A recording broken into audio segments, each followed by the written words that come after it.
What's up, guys? Can you hear me? Can you see me? Please let me know if I am actually live.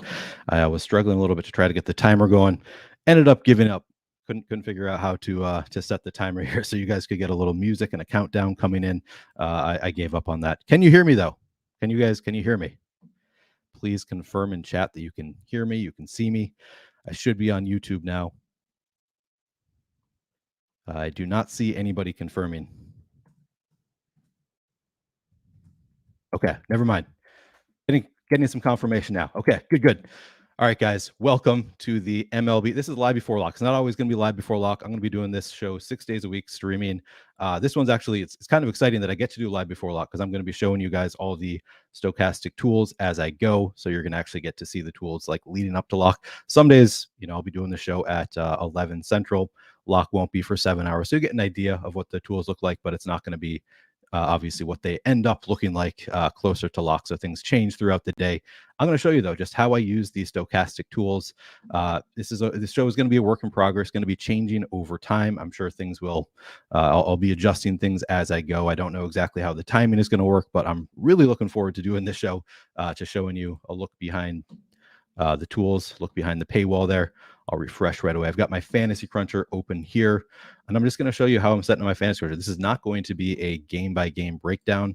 To be honest, I'm not the guy to do that. That's it's Terry McBride. I think I saw Terry in chat already. So if you have specific questions about specific, players or something, Terry is your guy. Of course, I'm going to be showing you the top batters duel. I'm going to be showing you some lineups as I make them, so you'll get an idea of who you want to be playing as I'm making my lineups. But I'm really just going to be going through the tools and showing you how I use them to make money at MLB DFS. It's largely a numbers game for me. MLB DFS, more than any other sport, context still matters, but it matters less in other sports because it's just it's difficult for players, for batters to really up their game in weird like revenge spots, that kind of stuff. It's mostly just a numbers game for me in DFS, and we'll talk about that as we go. But while you're coming in, I guess it's still pretty early. Please do hit the like button if you haven't yet. Subscribe to the channel and hit that notification button so you can get alerts when our shows go live. All right, so this is my Fantasy Cruncher. I've actually got a quick view saved here. This is just what I want to see in the middle. Okay, I must not have the slate selected. I do not. So I'm going to select the slate so I can see ownership and all that. All right, now I'm going to set up my pitchers. So first thing I'm going to do, I'm going to go into the pitchers tab here. And you can see this is my exposure cap on pitchers.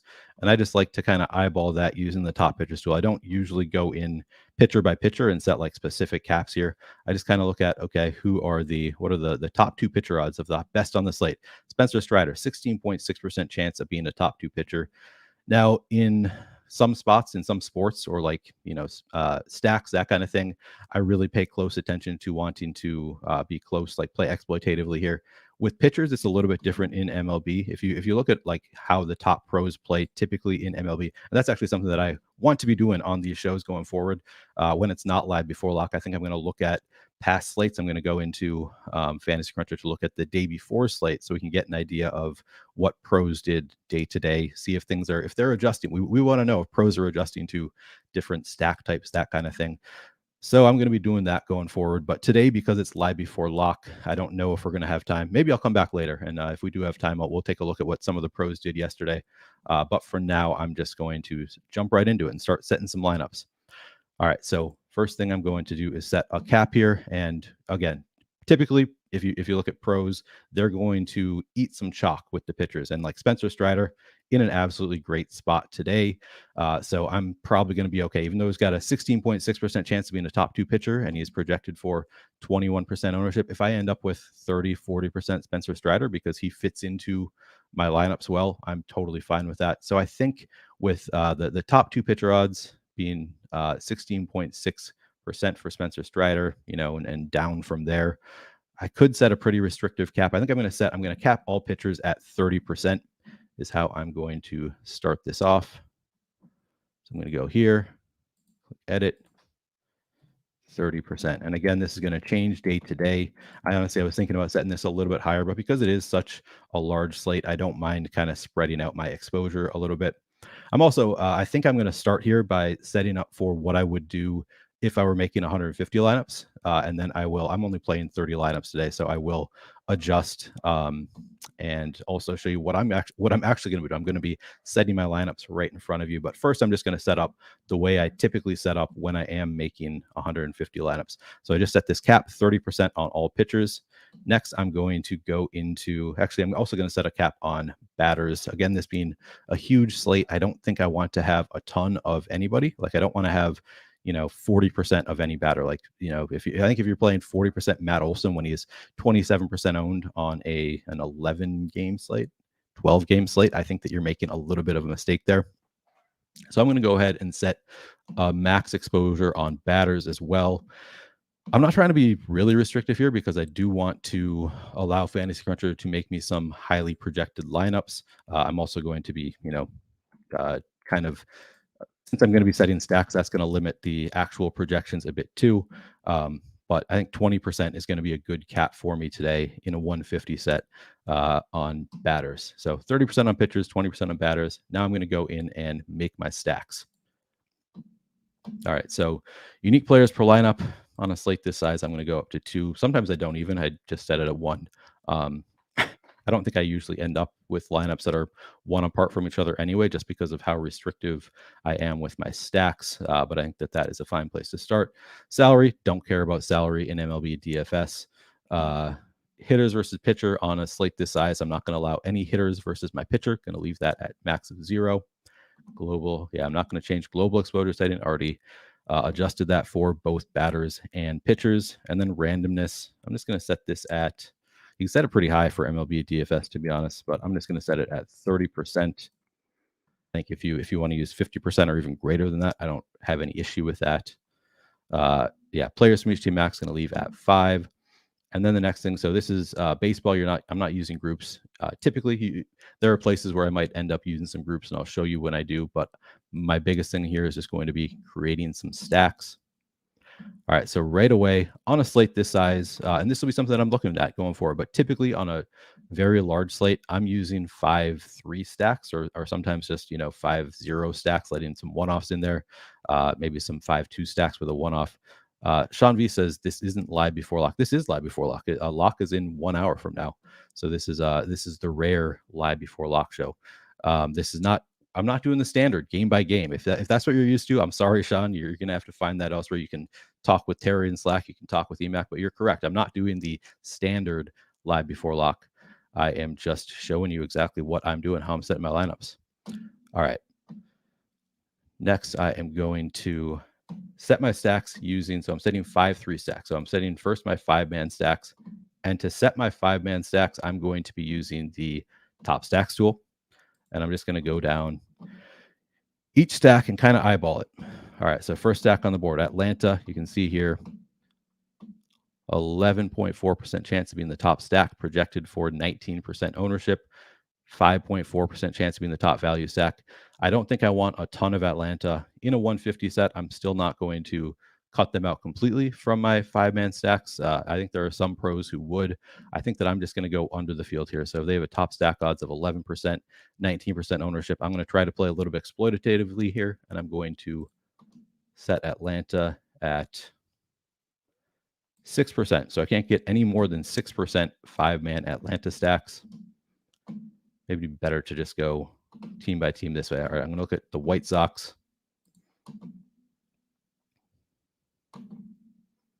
If I can find them, the White Sox. Okay, here we go.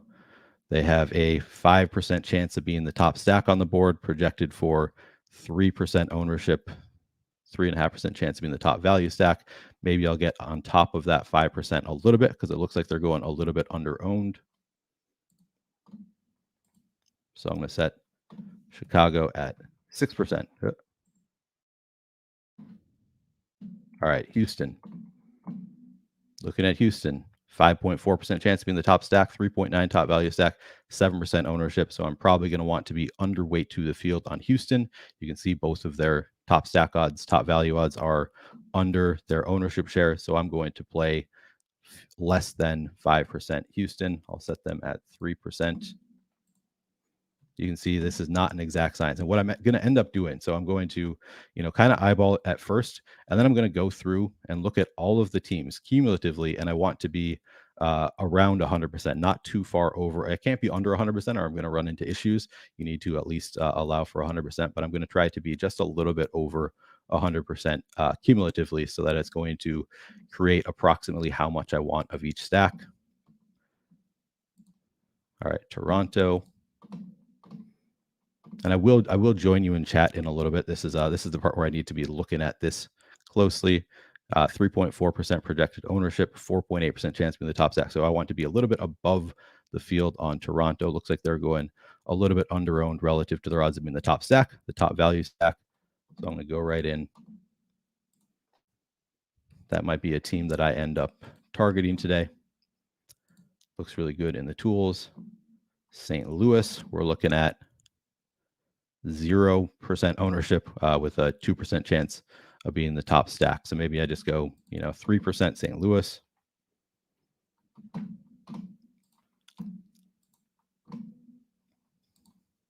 All right, Milwaukee.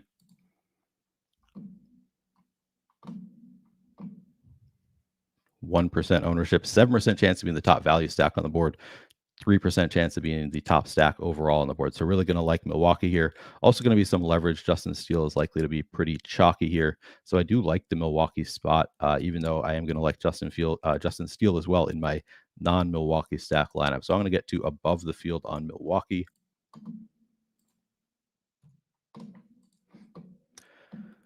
Chicago Cubs. Under 1% ownership. Yeah, I'm not going to try to get like way above the field on the Cubs, but I would want to have some exposure to the Cubs given the leverage that you can find here.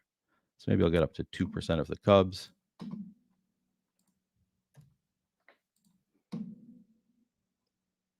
All right. Phillies. 4% ownership, 2%. Yeah, it looks like they are approximately like about as owned as they should be, around 4%. Not a great value stack. I think I'm just going to go right with 4% Philly. All right, Texas. Yeah. Under 1% projected ownership. Looks like around 2% chance of being the top stack, top value stack. I'm going to put in 3% Texas. I'm trying to speed up here a little bit. I know it's kind of boring to watch me do this, but I'm also trying to teach people. I've had a lot of people ask me how I set up my MLB DFS, so I do want to show people exactly how I do that. And this is when I'm playing the most exploitatively. I'm using the top stacks tool to kind of guide me in figuring out how much I want of various stacks. All right, so 1% projected ownership for Washington. Yeah, against Spencer Strider, it's a really tough spot, but 5% chance of being the top value stack. Just under 2% chance of being the top overall stack. I do kind of like the spot as far as leverage goes. So maybe I'll set 3% Washington. After I'm done doing this, I will show you how I'm actually setting up today, which is going to be different because I'm going to be picking specific teams that I want to target. San Francisco, 4% ownership, 9% chance of being, I want to be a little bit above the field on San Francisco. They look like they're a little bit under-owned relative to their odds of success, maybe 7%.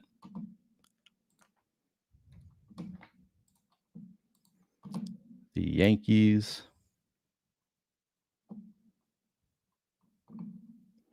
5% ownership. Looks like they're going a little bit over-owned here. I'll set them at 4%. Angels. And I'll show you the lineups after I do this too, so you can actually see the batters that make it into my lineups. 5% projected ownership, 5% chance of being the top stack, under 1% chance of being the top value stack. I'm going to go a little bit underweight to the field, I think, on the Angels. I do care more about their top. Maybe I'll just go straight 5% even with the field. Generally, I care more about the top stack odds than the top value stack odds. I think it's, you're really hoping to have a stack that goes completely off, and value stack matters, and it is a factor for me, but I care more about the overall top stack odds. All right, Oakland.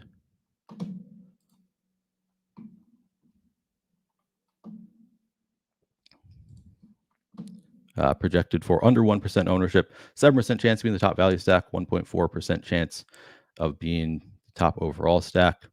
I'm going to go a little bit above the field on Oakland, Try to get to about 2%. Nolan did just send me. I do see that I have a super chat that I will respond to in a minute. So let me finish this off first, and then I will get to chat. I'll read the super chat. Appreciate that. Baltimore projected for 5% ownership, 5% chance to be in the top stack, 2% value stack. I think I'm going to go maybe 4% Baltimore there. Looks like they're a little bit over-owned. This is a very large slate to be starting this show with. All right, Boston. Yeah, 11% ownership. Looking like they're a little bit over-owned. 10.5%, 7% value, 8% top stack. I'm going to be going underweight to the field on Boston. Pittsburgh. 1.6, 4.6, 2.3. Going to go up to 5% Pittsburgh. Cincinnati. 9.1. So they have a better odds of being the top value stack. They're over-owned relative to their overall top stack odds. I think I'm going to set it kind of middle it there. Maybe I'll go 8% Cincinnati.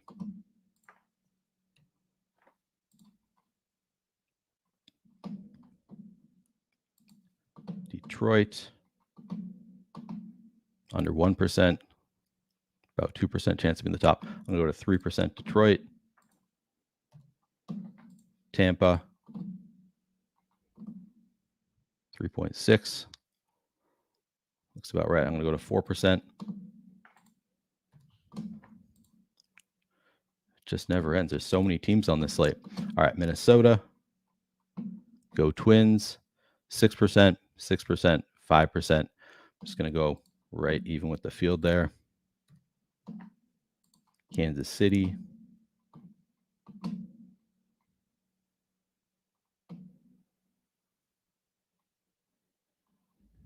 %. Yeah, it looks like they're a little over-owned. I'm going to go to 2% Kansas City. 2 more teams and we're done with this exercise. All right, the Mets, 3.6%, 5.8% chance to be in the top stack. I do kind of like the Mets in that spot, even though they're 1% chance to be in the top value stack. Again, I care a little bit more about the top stack odds overall, typically. So I might actually go above the field on the Mets. And then finally, final team here, Miami, 2.7%. Looks like they are approximately how owned they should be. All right, so we have, I'm going to give them 3%. And then I just want to double check how close am I to 100% here? Because if I'm under 100%, it's not going to work. If I'm too far over 100%, some of the teams that I might want to target, I'm not probably going to get to some of the teams that don't project as well. So I want to be pretty close to 100% overall here. You can see here 6, 9, 17, 20, 25, 27, 31, 34, 40, 43, 50, 54, 59, 61, 65, 71, 76, 84, 87, 91, 97, 99, 106, 109. Okay, close enough, I think. We'll see how the stacks come out. If I really want to make sure the stacks look exactly how I want, I would actually come back and pare down on some of these teams, get closer to 100%, but I think I'm probably going to be okay with that. Now, next for me, so some players are going to just use a 5-man stack. A lot of that was kind of in vogue last year. A lot of pros were just running 5-man stacks with no secondary stack. I think on a slate this size, I'm actually going to go, I'm going to make a secondary stack as well.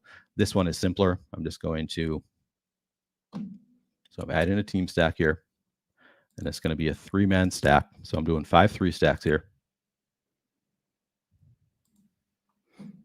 And now I'm not going to go team by team because at this point I've really structured my 5-man stacks around the top stacks tool. Now I just want Fantasy Cruncher to be able to make me some nicely projected lineups. So I'm not going to go super high here on an 11-game slate. I'm not going to set this at like 20%, but I am going to allow, maybe I'll go 9% on the secondary stacks. And I think, that's still fairly low. I'm probably not going to get all the chalk in there. It's still, I think, going to give me some unique lineups. Some of my secondary stacks are going to be different than a lot of other people's secondary stacks. So now I've created 5-man stacks using the top stacks tool, 3-man stacks, just kind of eyeballing it. I mean, it's 12 games on the slate. So I'm not going to get to every team as a 3-man stack, but I have pared it down a good amount. No, I'm going to save this. And now I'll crunch out 150 lineups and show you what I end up with here.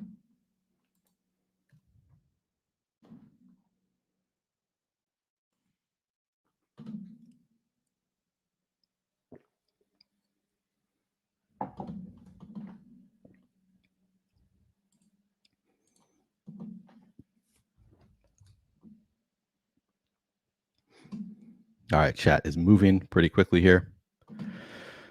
All right. There we go. 150 stacks, 150 lineups made. Check these out. I'll show you some of the lineups. I'm not saying that you should use these lineups, but these are some of the lineups that were spit out by Fantasy Cruncher. As you can see here, so here, this one has a projection of 106, second lineup 101, all the way down to 93 here. Typically, the more, because I'm restricted with the number of stacks, some of these lineups are not going to project all that well. I care about that a lot more with NBA DFS than I do with MLB DFS. Projection matters a lot less. I mean, I'm still getting generally the higher projected players from the teams within the stacks, but in terms of the overall projection, because I've been pretty restrictive with the stacks, because I'm trying to get to some different stacks, because MLB is extremely volatile. It's really an unpredictable sport. Some of my stacks are not going to project all that well, and I'm totally fine with that. So like this one, you can see here, projection of 92 relative to like the highest projection that I have here, which here I'll sort by projection here. So some of them projecting, I mean, that one's 14 fantasy points worse projection wise, and some are going to project even worse than that. Here, I'll scroll down to the bottom so you can see the worst projected lineup that I created here. And maybe not that far worse. Let's see. Yeah, so a projection of 91. I guess not all that far off. Sometimes they'll project even worse than that, though. But in general, that's what I'm trying to do. I'm trying to create 5 3 stacks on a slate this size. Sometimes on a smaller slate, I might adjust. And again, going forward, I'm going to be looking at what pros are doing on various slates.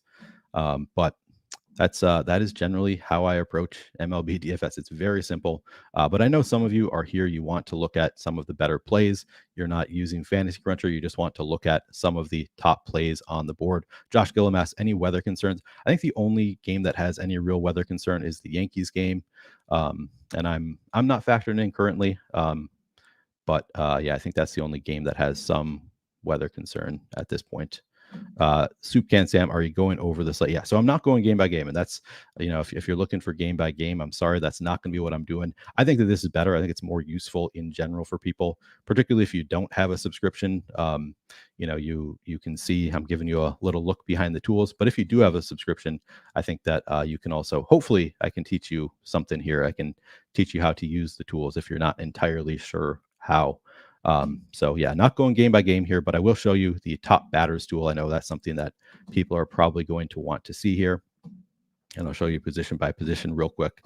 So looking at catcher, the catcher with the top odds of putting up the most fantasy points, Tyler Stevenson, JT Realmuto, William Contreras, etc., etc. You can see here. Can't seem to adjust these. I want to show you the full names here in case you don't know them. But these are the catchers with the top odds of being the top fantasy scorers.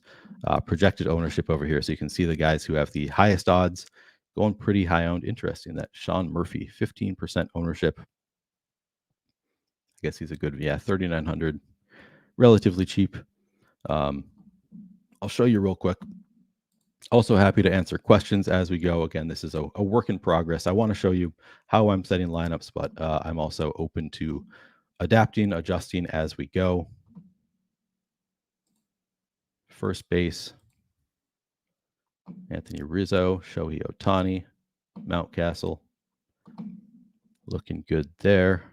Could also show you who's chalky on this slate. Yeah, so Matt Olson getting 25.5% ownership with a 3.4% chance of being the top scoring first baseman on the slate.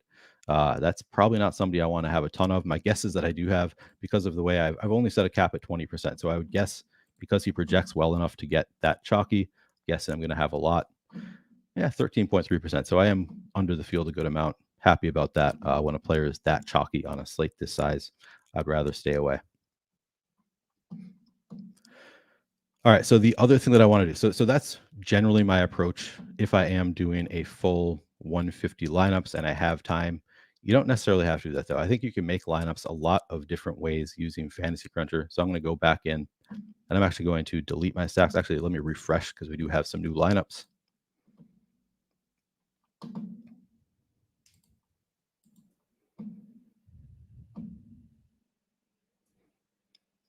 Yeah, Just Coolin says fading Atlanta. Honestly, I think it's a good idea to fade Atlanta today. I think that I'm probably going to be fading Atlanta today. So I am with you.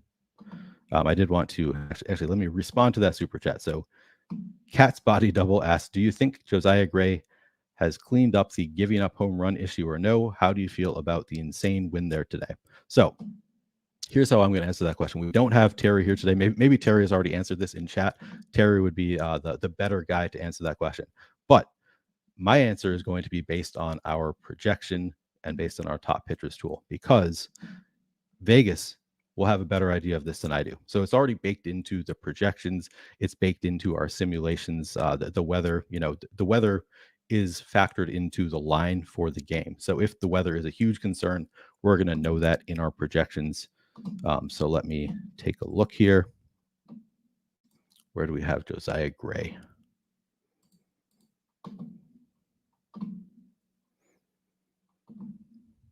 Yeah, 4.5% chance of being a top 2 value. 4.5% chance of being a top 2 pitcher overall. He actually looks like a pretty good 15.2% chance of being the top value on the day. 5,800. Nice leverage spot on Atlanta. There are things to like about Josiah Gray today here, with the 15.2% chance of being the top value pitcher and the matchup with Atlanta, who is going to be super chalky. It's coming in at okay, we're giving him a 4% leverage score. Wait, okay, there's ownership. Yeah, we've got Josiah Gray at 0.5% owned. I'd probably take some shots. I think he's a guy that's going to be worth taking some shots on. I don't know if I actually have any. I'll check my lineups. But if you are hand building, I think you can make a case for Josiah Gray. Yeah, I still didn't get to any, even though he has some positive leverage. Again, you saw how I set my pitcher caps. I'm not going in pitcher by pitcher. Typically, I'm just setting a cap overall and letting the projection do its thing. The reason being, pitchers, there's so many more events. Batters have 4 or 5 at bats. It's extremely volatile. Pitchers, it is much more projectable because they're pitching 90, 95, 100 pitches sometimes. Typically much more projectable than batters, which is why you typically see pros going eating the chalk a little bit more at pitcher and then trying to get different with their stacks. So in this case, although he looks like a nice play in the tools, I didn't get to any, and I don't think I'm going to force any in on a slate this size. Maybe on a smaller slate, I would factor in a little bit more and actually adjust the projection a little bit. But on a slate this size, I'm just going to let the projections do their thing. Okay, so I hope that answers your question. That's as good as I can do in terms of answering that question. If anybody else has some opinions, feel free to talk about them. Mike Campbell says, Gray can never be talked bad about while I watch a show. I'm not talking bad about him. Not talking bad about him at all. Sorry. All right. Now I'm going to show you how I'm actually setting up here. So when I'm setting 150 lineups, I do go in, as I showed you, team by team using the top stacks tool. It's I know it's boring to watch, but it is, I think it's the best way to play, trying to play exploitatively. So I did go through team by team to show you exactly approximately how much I would have of each team. But when I am playing, I'm only playing 30 lineups today.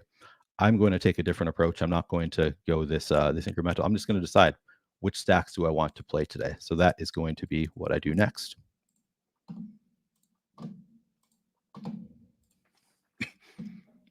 All right, so once again, I'm still going to be doing 5-3 stacks.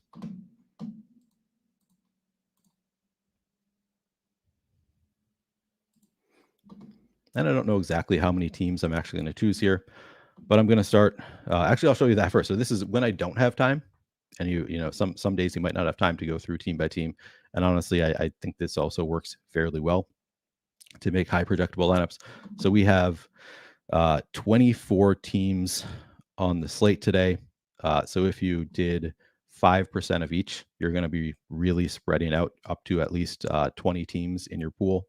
I don't want to get that restrictive, but sometimes I do just do this. So I don't want to go down to 5%, get into 20 teams, but maybe I'll say 7%, and you can really just spread out your exposure this way.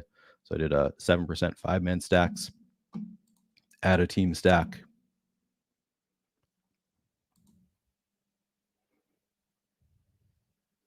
It's taking me a second. There we go. 3-man stack. I'll go up to 10%. And you say, I'm keeping my restrictions on percentages of pitchers and batters. So I set the cap at 30% on pitchers, 20% on batters. I still have those restrictions on. Now I'm going to crunch a new 150 lineups. But this is going to be less restrictive. These are going to be higher projected lineups typically than the lineups that I created in the last run because I'm being less restrictive. I'm letting it use more teams, or sorry, I'm using fewer teams, but I'm going to let it make more lineups with the higher projected teams in general here. So this is another way. If I don't have a ton of time to look at a slate, I think I'm making some nice lineups here just by doing what I just did. It's really simple, really fast, just setting those little restrictions, and you're going to see, you know, most of these lineups in general projecting. This one doesn't project all that well, but in general they project overall, I'd say on average a little bit better because I'm making more lineups with the higher projected teams. Now I'm going to have more Brave stacks, I would imagine here. Oh, Tampa, man, it's making a lot of Tampa stacks here. Oh, that's 6-player stacks. Yeah, so I set it at 7. I'm going to get a ton of the chalky teams because not a ton. I'm going to get 7% of the chalky teams, which is what I got with Atlanta, Boston, Minnesota, Houston. Those are going to be the top projected teams, and I'm getting to the max of the top projected teams. That's kind of what you can expect there. But hopefully, in those Atlanta stacks, I'm going to end up with some less chalky secondary stacks because I was somewhat restrictive with those. So, you know, they don't project the best on the board, but you're hoping to pair your chalky primary stacks with less chalky secondary stacks so that you're not just jamming the chalk across the board in general. But today, on a day where I'm only making 30 lineups, what I'm going to do instead of that is I'm going to go back in and we're going to take another look at the top stacks tool and just pick out some of my favorite stacks. So I'm going to delete these stacks once again. Actually, I'll keep this one here. 5-player stack. All right, so I'm going to set it all at 0, and then I'm going to find some of my favorite stacks. I'm going to refresh here and make sure that we're up to date with our top stacks tool. All right, Atlanta, I'm not going to use them. Making 30 lineups, I want to be exploitative. I don't want to use Atlanta when they have, they're clearly over-owned here. So I'm not going to be using Atlanta, Boston, and I'm sorted by top stack odds, which is ideal. Okay, projected for 10% ownership, 7.4%. So yeah, I think I'm going to avoid Boston as well. I think that there's a better case to be made for playing Boston.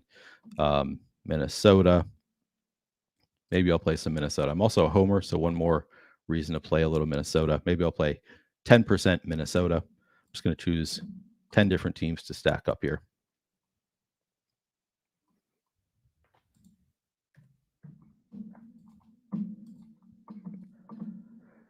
All right, moving down the board, Houston, 7%. Yeah, they're looking a little bit over-owned, which again, you can still play over-owned teams. They still do have 5.8% chance to be in the top stack. The only team that I think it would be a mistake to play if you're making only 30 lineups is Atlanta. Outside of Atlanta, you know, nobody's getting crazy ownership, so you could consider Boston in there too. I might end up going back. We'll see. Just want to see if there are some better leverage spots here. Don't think I'm going to go to Houston. I think I am going to go to some Angels, 4.6% with a 5.6% chance to be in the top stack. Obviously, not a great value. They're fairly expensive, but that's leading to lower ownership, and they obviously can go completely off. So I'm going to add the Angels as a stack.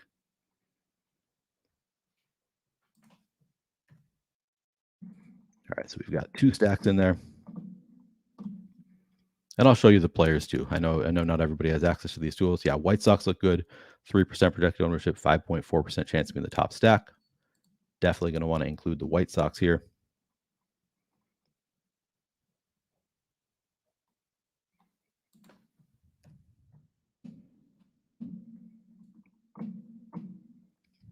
Baltimore looking good. Going to play some Baltimore.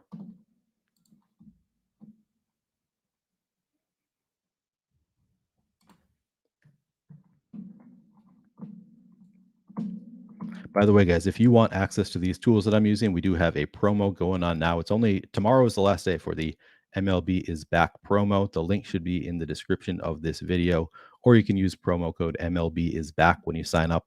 You're going to get 50% off your first month. Actually, it's for new and existing users, so you can get 50% off your Stochastic Plus subscription using promo code MLB is back. The link should also be in the description of this video. It is a great deal. You'll have access to all of these tools all the time. Now, obviously, you can see what I'm doing right now, and this is live before lock because lock is coming up in half an hour, but that's not going to be the case every day.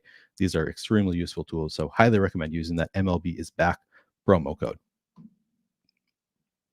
All right, did I add? Yep, I added Baltimore. How about the Mets? Yeah, I'll use the Mets here. 4% projected ownership, 5% chance of being the top stack.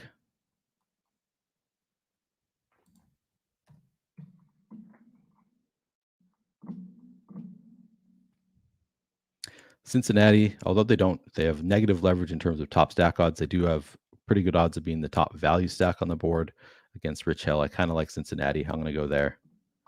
Do I do the Yankees right away too? No, they look a little bit, yeah, still pretty low ownership though. I'm gonna add them too. Cincinnati, the Yankees, I'm going to add to this, and Pittsburgh. Cincinnati, the Yankees, and Pittsburgh all look good.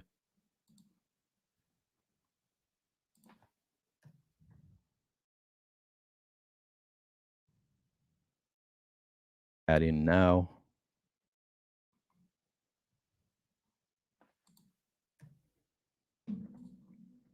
And then, yeah, Toronto looks pretty good too. 2 point. Yeah, they actually look like one of my better. San Francisco, Toronto, San Francisco, I am going to add right away. And then maybe Milwaukee. Maybe that'll do it. I don't know how many I have.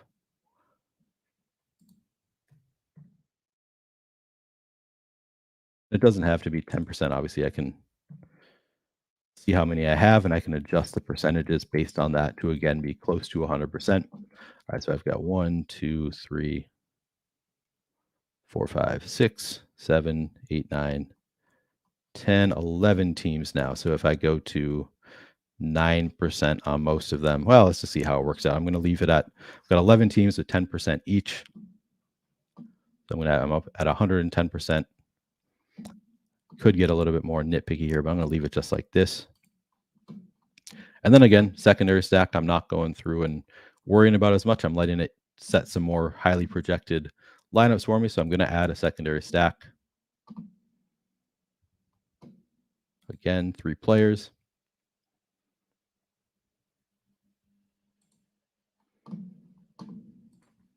And now I didn't use Atlanta at all in my primary stacks. I would guess I'm going to get to some Atlanta in the secondary stacks. And I'll crunch out 150 again.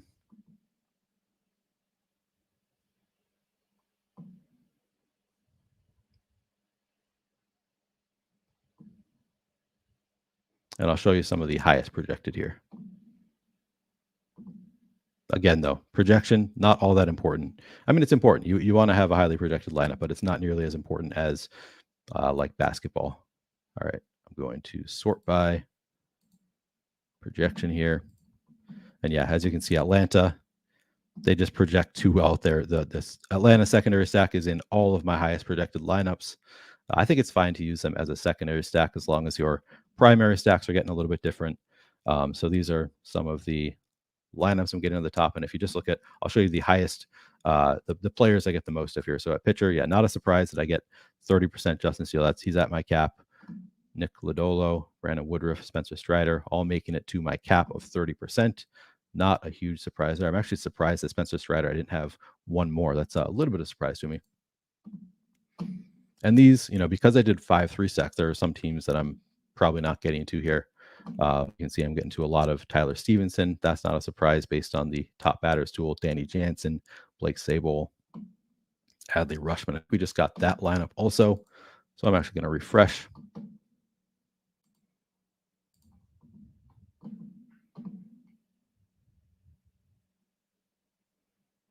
Ooh, EMAC is in chat. All right. Yeah, I mean, I know some of you guys, you want to come here. You want to talk about the slate specific team by team. That's just not how I play. MLB DFS, you talk to the top pros in the game. Many of them will tell you they don't know the players. It's really a numbers game. I think, nuance has its place and maybe I'll get better at it over time, but I've had success in MLB DFS just using the tools exactly how I am using them right now. So hopefully some of you guys find this useful. I do think that this is the best way to play MLB DFS. And if you want to sometimes add a little more nuance in, be my guest. I typically use a little bit more nuance in my approach to NBA, NFL, other sports, but baseball to me is largely a numbers game. I was going to, there was a super chat I wanted to respond to.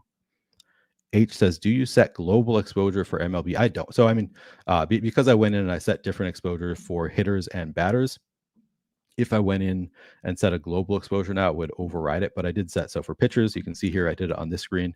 You just go here, exposure. You can edit here. And I set it at 30% for all pitchers.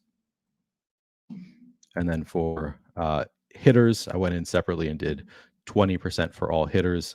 And those numbers are obviously going to change slate to slate. Fairly restrictive today. 30% and 20% is relatively low, I would say. And that's because it is a 12-game slate. So I'm fine with totally spreading out. There are plenty of players who project pretty well. Unlike a 4 or 5 game slate, those numbers are going to change pretty drastically. But that's kind of, I don't set an global exposure because I'm doing it for hitters and for pitchers here. All right. Do we have any other super chats I need to respond to? I don't see any. So we are good on that front. I will go back in. I don't think I actually finished showing you guys the top batters tool. So I do want to make sure I can show you some of the top projected for those of you who are not using Fantasy Cruncher and maybe want to see who some of the top projected plays are. Maybe you're trying to set a cash lineup. I will show you the top batters tool. So again, I'll just go quickly. I already showed you the top catchers, but Tyler Stevenson has the highest odds of being the top scorer at catcher. Travis Tiarno second, JT Realmuto. Kind of see the top catchers here. Going to go real quickly here. First baseman, Shohei Ohtani, Matt Olson, Anthony Rizzo, Mountcastle. You can also see the ownership for all of these guys at the top. Typically, I guess not all. Here's one. Anthony Rizzo, a little bit under-owned. 2.6% projected ownership, 4% chance of being the top scorer at the position. Looks pretty good. But often you're going to see the players who have the highest odds are going to end up being over-owned. Kind of the nature of the beast with MLB DFS. Batters who project well go a little bit over-owned. Second base, Ozzie Albies, Brandon Lau. I don't know if it's Lau or Low. Jonathan India. But you can see, like, honestly, at this size, nobody has like a 20, 30% chance of being the top scorer at their position. Everybody is relatively low. Not a huge surprise there. And again, I mean, the fact that Ozzie Albies has a 17% projected ownership, 6.4% chance of being the top scorer doesn't mean he's a bad play, because MLB DFS, you do not need the optimal lineup. You don't need anything close to the optimal lineup. Like the optimal lineup is going to be just a bunch of one-offs who hit 2 home runs or, had a home run and 3 RBI. Those kind of players, nobody can predict that. That's why we stack in MLB DFS, because the best you can do is you're just trying to beat the field. You're not trying to make the optimal lineup in MLB DFS. If you were trying to make the optimal lineup, you're not stacking at all. You're just doing a bunch of one-offs and crossing your fingers, I guess. We're just trying to beat the field here, though. So the fact that Ozzie Albies is projected for 17% ownership with a 6.4% chance of being the top scorer, that doesn't make him a terrible play. That just means, he's a little bit over-owned. But again, we're trying to stack here. Shortstop, Trey Turner, Francisco Lindor, Carlos Correa. Actually all relatively low-owned. Third base, we're looking at Rafael Devers, Austin Riley, Spencer. I can't even think of what Spencer's name is here. Somebody help me out. Who is the Cincinnati third baseman named Spencer? I want to say Spencer Strider because he's on my mind and I'm blanking out here. Fairly high-owned here for the third baseman. And then outfield. Okay, so rather than doing just the top scorer at the position, we're odds of being one of the top 3 scorers at the position for outfield. That's not the window I wanted to open. 1 second. Spencer Steer. Okay, I just did not know his name. Thank you, guys. Yeah, I see a lot of you responding. I appreciate that. Yeah, I just didn't know his name, so I was not going to get there. Okay. Maybe I have some. There's a good chance I have him in my player pool, and I don't even know what his name is. But okay, looking at the outfielders with the highest odds of being one of the top 3 outfielders: Michael Harris, Kyle Tucker, Jordan Alvarez, et cetera, et cetera. A lot of stars at the top. Not a huge surprise there. But you can see here, Michael Harris, 29% projected ownership with an 8% chance of being one of the top 3 outfielders. I do think Atlanta, so like in general, I'm saying it's okay that they're a little bit over-owned, but Atlanta, I think as a stack is just going to be so high-owned that I think if you're making 30 lineups like I am, I think you just avoid Atlanta as your primary stack. You can still mix them in as a secondary stack or as one-offs, but I don't think you want to include them as your primary stack on a slate this size when they're going that high-owned. And then, yeah, you can just see the highest odds of being which, I mean, I think it's more useful to look at it position by position here. But these are the players with the highest odds overall of being the top scorers at their position. Michael Harris, number 1, but again, way high owned. So kind of interesting. What else do we want to talk about here? I guess I should make my actual lineups. So I'll show you exactly how I do that. So I actually use Late Swaptimizer for like everything where I can, the exception being like Showdown, you can't. MMA, I think you can for MMA. So, okay, I only have 30 entries. Going to download that file. And I already showed you, I set up actually for making just 30 entries. I could also, because I'm only making 30 entries, sometimes I might up my exposure caps a little bit. I don't think I'm going to because this slate is so large. And all I'm going to do, I'm going to hit Late Swaptimizer.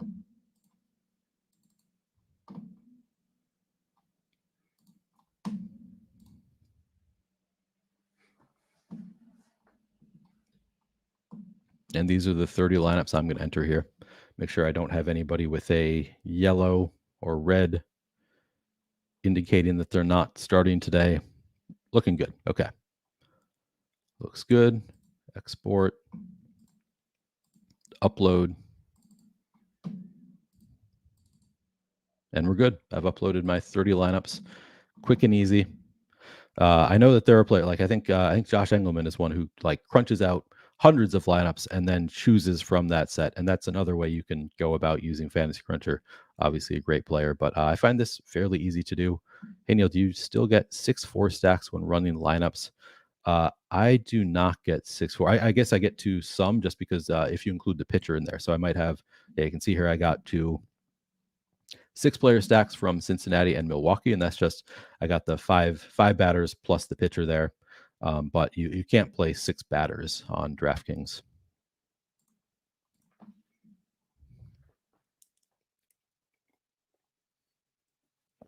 The one tough thing about doing a solo show is your voice. I'm just like I don't usually talk this much like at a time at once, just talking to myself here. So it does get a little bit rough on the voice sometimes. Do we have any other questions here? Anything else that I want to go over with the tools? Yeah, Charles Moran says the Sharks are definitely mass entering statistically sound lineups using tools and eating big fish like me. Yeah, I mean, I think that this is generally approximately the way that the pros play the game. They're using numbers. That's all they really care about. Now, a lot of them have different ways of doing it. Like Nerdy Tenor, has his own simulators that he's using. But this is typically the way pros are approaching the game of MLB DFS. You're just trying to look at the numbers, trying to play a little bit exploitatively. It's a pretty easy game here. Maybe we do have some. So I've set my lineups. Is there anybody who's really clamoring to look at FanDuel at all? Ryan Nelson asked, Neil, contest selection today. What did I play? I just played the $4 20 max, I believe. I typically am just playing the largest field tournaments. That's a good point though. Things would change a little bit if you are playing like smaller field stuff. I still think it's a good idea to get away from like Atlanta if you are playing small field stuff, high dollar stuff, because they are still going to be too high owned in every contest, probably even more so in like single entry stuff. I'd be even more inclined to stay away from Atlanta as your primary stack. But yeah, in terms of contest selection, honestly, I don't think it's my strong suit because I just play the largest field stuff. I don't typically play the smaller stuff. But if you are Do you not 150 max much, Neil? Sean Tucker. Yeah, I've stopped 150 maxing most of the time. I still 150 max occasionally, but in general, especially doing content, it's so hard to 150 max. And I've felt a little bit of less stress since I've stopped 150 max and since I've started playing a little bit less. So these days, for MLB, I think I'm going to be sticking to 20 to 30 lineups a day probably. I was going to ask, does anybody want to look at? I guess I can show you the FanDuel numbers in case. Is anybody in chat playing FanDuel today? Do you want me to look at it a little bit? Thomas James Moran asks, so you fade high owned stacks in single entry on DraftKings? Yeah, generally. I mean, not always. It's very slate dependent. Depends on how high owned they are, how good their odds are of being the top stack. But typically, yeah, I'm going to be trying to fade the higher owned stacks in single entry because typically the higher owned stacks in large field stuff just become even more high owned in single entry. Okay, I will. I'll give you guys a look at FanDuel. I'll refresh here. Make sure I've got the most up to date info.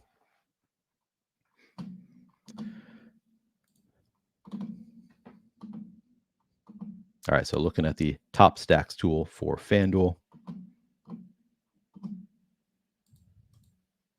Still Atlanta, highest top stack odds on the board. Also going a little bit over owned. They're not going like great. Like we'll have some slates where it's a core slate and you'll see teams get like 30, 40% ownership. And those are the easiest fade spots, I would say. They're chalky, but 17%. It's nothing all that crazy. Why does the number of lineups matter? If you're using the optimizer, don't you just set your specific settings and let it optimize? Why does the number of lineups matter? It doesn't really matter. It's just like you mean the reason that I changed the way I play for when I'm playing 30 lineups versus 150. Yeah, it's just a matter of oftentimes in those first 30 lineups, if I'm getting too into the nitty, like the way I set it up initially for 150 lineups, if I only play 30 lineups that way, I'm going to have some poorly projected lineups. I think that I'm setting myself up with fewer highly projected lineups, which I'm okay with in a 150 set.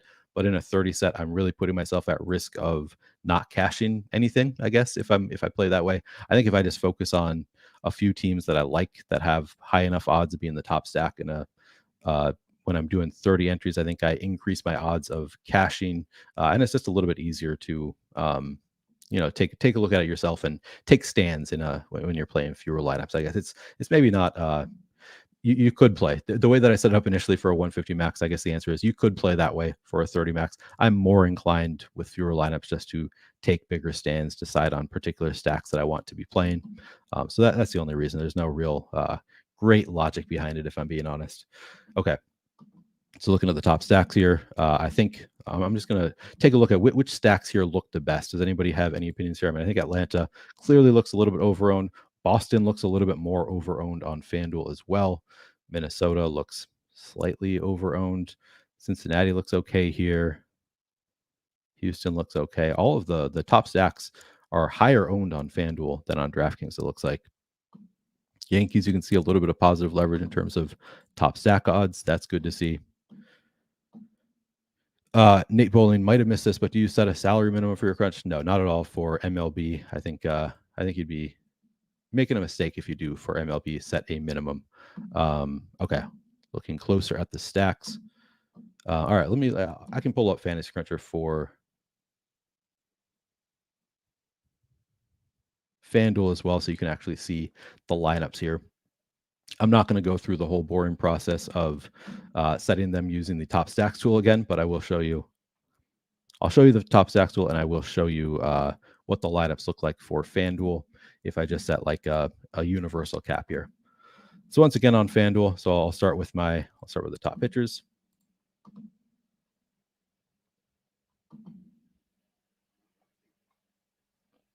On FanDuel, you're only playing one pitcher on FanDuel, so you don't have the top two odds. You just have the top pitcher odds, and you can see, man, top pitcher odds, 6%. Brandon Woodruff is the highest. It's really spread out today on FanDuel. But again, I'm not setting it at 6%. I think I'm probably going to set the cap at 20% for FanDuel. So I am spreading out my pitcher exposure a little bit. Where was I? Here we go. All right, so I'm going to set a universal cap. I should get my columns going. Choose the slate. I'm going to set a universal cap on pitchers at 20% here, not trying to be overly restrictive, but still spreading it out a little bit. Next, I'm going to also on batters. Who's the chalkiest batter? Yeah, 30% Matt Olson. That's too high owned. I might do 20% for batters as well. So here I could have just set a universal cap, but whatever. All right, we got 20% across the board is my max exposure to any player on FanDuel. Now looking at the top stacks tool. Highest odds of being the top stack is Atlanta at 10%. Nobody else is greater than a 7.6% chance of being the top stack on the board. So here I would typically get a little bit more restrictive on FanDuel with my primary stack. So I'm going to set my primary stack at, let's see. Oh, I'm back in DraftKings. I'm sorry. All right. Set the 20%. I'm going to go into advanced. Again, I'm going to change this to 2 unique players. Not setting anything with the salary here. Not allowing any hitters versus my pitcher. I did set 20%. Could have used this, but I'm going to set 30% randomness. Could make a case for upping that to 50% in MLB just because it is so variant, but I'm going to leave that at 30%. And then team stacks. Now, FanDuel, you can only play 4 batters in a stack. I'm going to set this at, what do I want to do? 8%. We have 24 teams on the slate. I'm going to set it at 8%. So I'm going to get at least 13 teams with this set at 8% in a 150 set. I think that's a good number of teams. You're kind of spreading out your exposure a little bit. You could even set a little bit lower if you wanted to, like 7%, 6%. But I think 8% is a good number where you're going to get some pretty highly projected lineups, and you're also going to be spreading out your stacks a bit. I have not looked at this team combo limits yet, to be honest. I should probably look at that a little bit. Secondary stack. Could do 4-4, 4-3. Last year I was doing a lot of 4-3. I think typically I prefer 4-3 on FanDuel. I think it's debatable what you want to do. So 4-3 again allows you. So because you have that extra one-off, you're not forcing in just 2 teams into your lineup. By setting it as 4-3, you get a one-off that just kind of helps fill in the projection gap. So if you just, you just have 2 teams in there, it might not be a very good projection for those 2 teams. I kind of like allowing for just one-off for just like, okay, throw in the highest projected player into this last spot wherever these 2 teams fit together. So you don't have to force in. You get some teams that you might not otherwise get because they don't necessarily line up well in terms of like their players. Like some teams might have a very good projected first baseman and third baseman and outfielder, and like it's hard to, and then they're not great elsewhere. Or that they don't have, they don't line up perfectly in terms of their personnel, in terms of projection. Sometimes I like to allow a one-off just to kind of make up for that little projection gap, maybe get to some stacks that I might not otherwise get to. So I think I'm going to do 4-3 stack here. Maybe go to 10% for the secondary stack. So I can get, I could have as few as 10 teams as secondary stacks here.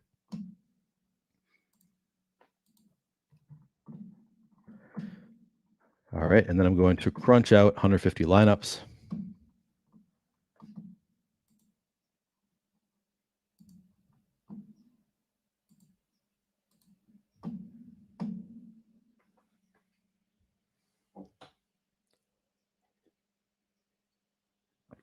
Charles Moran. I like this. The big deal. I like that better than Quiet Storm. Because depending on how my mic works out on a given day, sometimes I'm super loud. I don't know. It varies day to day. I'll accept the big deal, Charles. No, I am not watching WrestleMania today. I have never gotten into wrestling. I did not realize that wrestling fans know what Brahmas are. I didn't know what Brahmas are. I assume nobody else would know what they are either. Apparently they do. But yeah, no, I've never watched wrestling. That is something I do not have in common with Blender.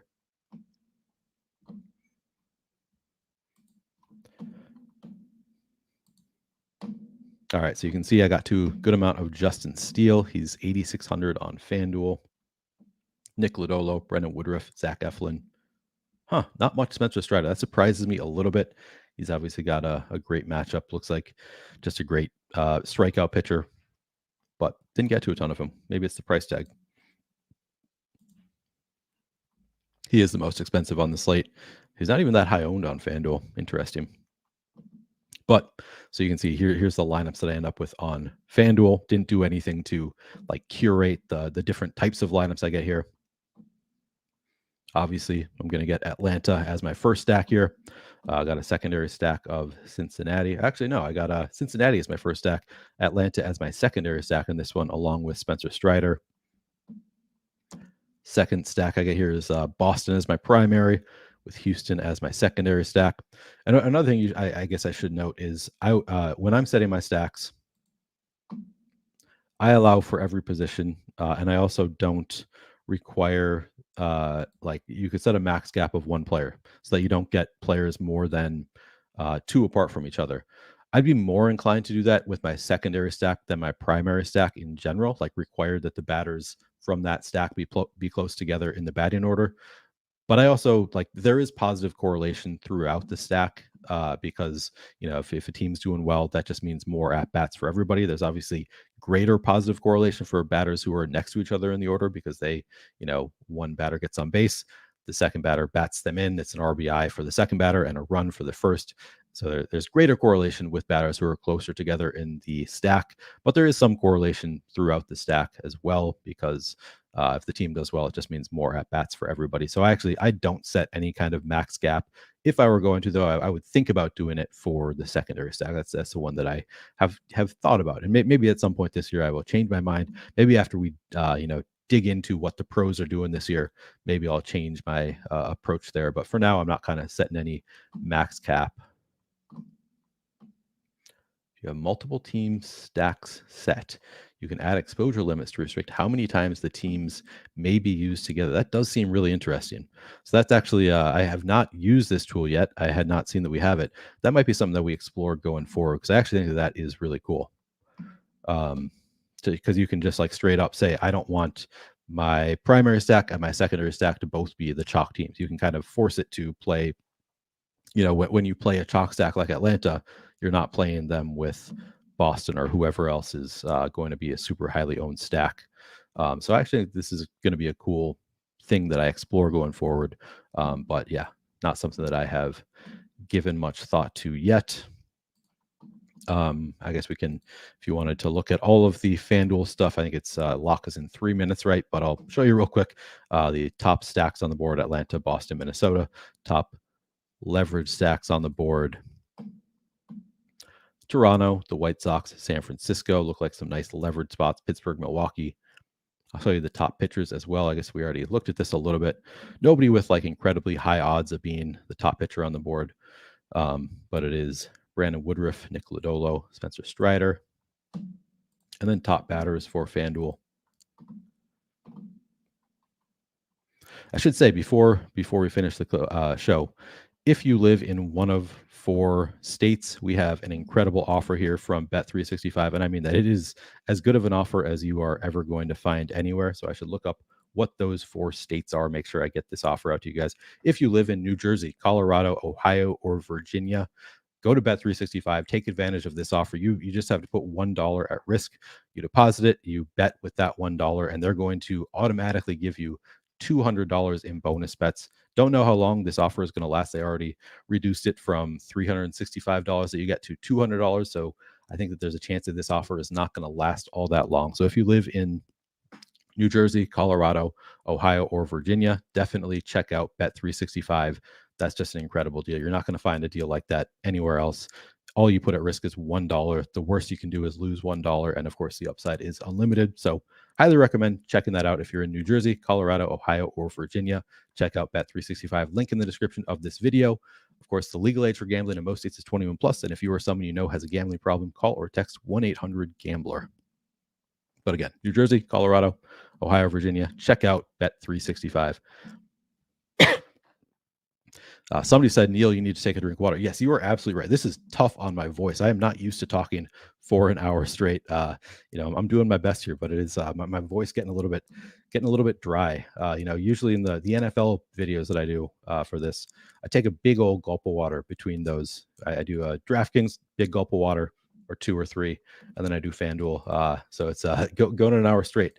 I'm learning as I go. My vocal cords will get stronger as I do these videos day to day. All right, we are on FanDuel for the top batters tool. It is locked now. I'll go 5 more minutes. If anybody has any questions, anything particular you want me to go over, happy to do so. Catcher, first base. Yeah, we have catcher, first base together on FanDuel. Top fantasy point odds. Pete Alonso. I really got to figure out how to fix these columns. Pete Alonso, Matt Olson, Paul Goldschmidt, Anthony Rizzo. Ozzie Albies is looking like the best second baseman. Brandon Lowe/Lau, Jonathan India, Marcus Semien.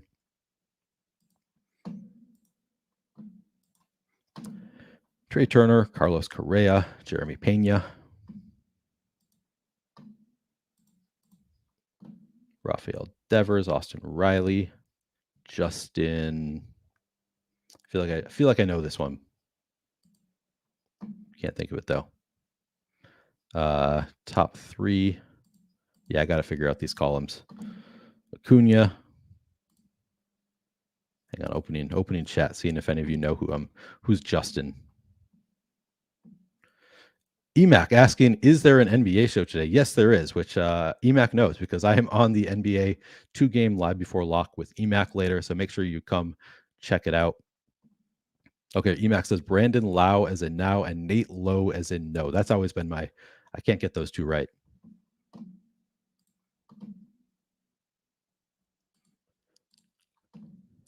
Yeah, outfielder Ronald Acuna, Aaron Judge, Michael Harris, Jordan Alvarez, Kyle Tucker, etc., etc.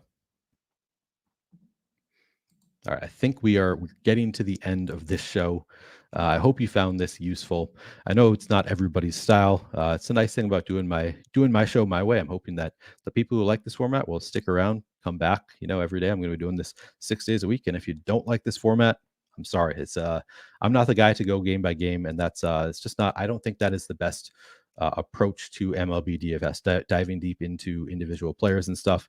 Even though a lot of the players, the people that are good at that stuff at Stochastic, I think will agree with me that the best approach is just a numbers-based approach for MLB with a little bit of nuance mixed in here or there. But typically, this is a numbers game.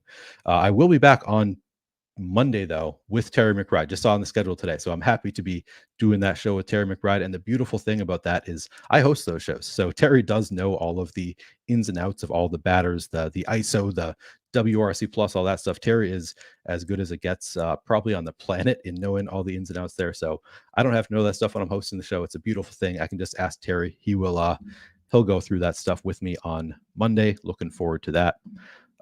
Anybody else have any questions or anything? We've got just a couple minutes left before we close it up for the day. And then, of course, I got to get to my my XFL lineups. Lock is in 45 minutes for XFL. So I will be switching over to XFL mode once this show is over. Kevin O says fine form. And is there anything else? I guess I'll ask you this with a couple minutes left. Anything else that you would want me to go over? So I think that I'm going forward. I'm going to look at what pros do on the days when we have time. Like most days, this is going to be a strategy show. So I'm going to be doing it relatively early in the day. Today, I wanted to get right into lineups because it was leading up to lock. But is there anything else? I mean, did you like the idea of looking at what pros did on the previous slate? And do you have any other ideas for what we would like me to add into this show?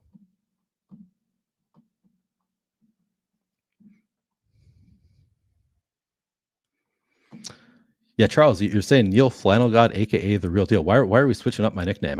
Flannel God. I love that nickname. Although we do have a different nickname for me for every sport, I guess. So maybe there's a reason to switch it up.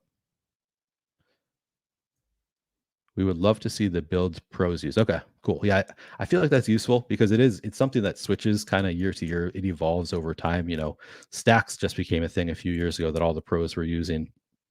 And I think that it will change or it might change like the construction of the stacks. Like maybe some pros move from 5-3 to 4-4, or like do different types of stacks. And I'd like to be able to stay on top of that. And I think that it's sort of partially just adjusting to what everybody else is doing. I think people, sometimes you got to play the game. You're playing against everybody else. So if everybody on the planet starts doing 5-3 stacks, I think you might see pros move to 4-4 stacks, 4-3 stacks, that kind of thing. And that's the kind of thing that I want to be checking out day to day. So I think I will start doing that going forward. All right. Doesn't look like we have any more questions. I'm just going to scroll up real quick, make sure that I didn't miss any super chats or anything. All right. I think we're looking good here. Well, guys, stick around the channel. I'm going to be doing NBA Live Before Lock later tonight with EMAC. We're going to have, various content throughout the day. I'm going to be doing an NHA, NBA VOD for you as well. I don't think the odd shop, I think it's just Monday through Friday. So no odd shop today, but there's plenty of great betting content on the Odd Shopper channel as well. Plenty of great content here throughout the day. Sorry, my DFS Live. One more question. SF Giants, and who do you like as a second sleeper? I'm not sure. SF Giants, and who do you like a second sleeper team for a stack? All right, let's see. So if you're playing the Giants, looking at top stacks tool, I mean, these leverage stacks are always a great place to go.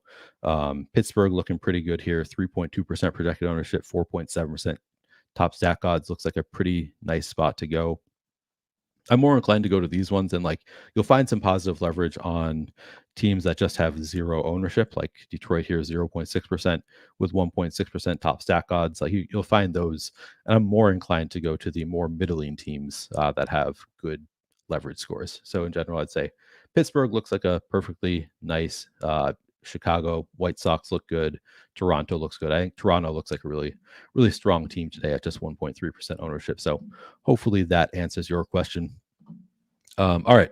I am going to close the show for today. I hope that you found this useful. My DFS, like DK baseball, is it better to go 5-3 or 5X? I think that's up for debate. We will be, we'll go over. I'll look at what the pros are doing tomorrow, and we can, or I guess on Monday, and we can, on Tuesday, because Monday I'm going to be here with Terry McBride. We'll start looking at what the pros are doing, and we can kind of make a call after looking at them. But I'm going to close the show because I am entirely losing my voice at this point. Got to get to my XFL stuff. But thank you guys so much for watching. This was this is a really fun show. After we got past the first part of setting my lineups or setting the different stacks, I could feel you guys getting bored as I was doing that. It's like watching paint dry. I understand that, but I did want to show you that whole process. So hopefully some of you found it useful. Thanks for watching. Do hit the like button if you have not already. Subscribe to the channel. Hit that notification button so you can get alerts when our shows go live. And hopefully I will see you later tonight along with EMAC for NBA Live Before Lock. Good luck today, everybody.